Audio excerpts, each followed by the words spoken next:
tu sais bien parler? Lorsqu'il t'arrive de t'exprimer, qu'est-ce qu'il en ressort? Est-ce que tu sais que notre langue est capable de se vanter de grandes choses, à tel point que dans des situations particulières, quand tu t'exprimes, tes propos peuvent être irréfléchis, voire insensés, et ça peut causer du trouble.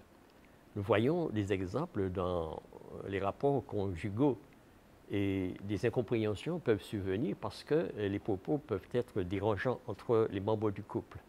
Et ça arrive qu'il y ait donc de la querelle, vraiment des disputes, de l'animosité, et le foie s'installe et la communication risque d'être interrompue. Et nous comprenons qu'il faut pouvoir vraiment bien s'exprimer parce que nos paroles peuvent blesser, voire choquer notre vis-à-vis. Et à travers vraiment des attitudes qui peuvent compromettre nos relations, à tel point que lorsque nous voulons rétablir de telles relations, ça devient quelquefois compliqué. C'est comme si nous avions ce sac de plumes et que nous lâchons dans le vent et que nous voulons rattraper toutes ces plumes, les ramasser, c'est presque impossible.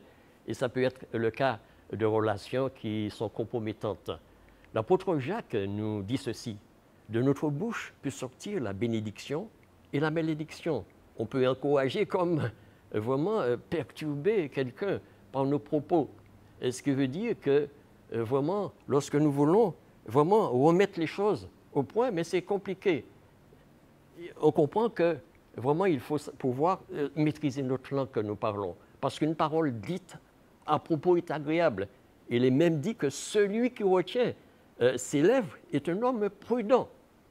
Et c'est ce qu'il faut faire, outre mesure, chers amis.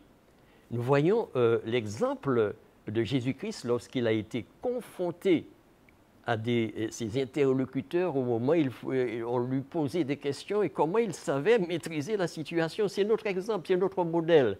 Et lorsque nous prenons l'exemple des Sadducéens qui lui posaient la question sur la résurrection et que lorsqu'il s'est bien exprimé, à tel point que vraiment certains scribes ont dit que « Maître, tu as bien parlé ». Donc tu vois qu'il faut bien parler lorsque nous nous exprimons, quelles que soient les situations.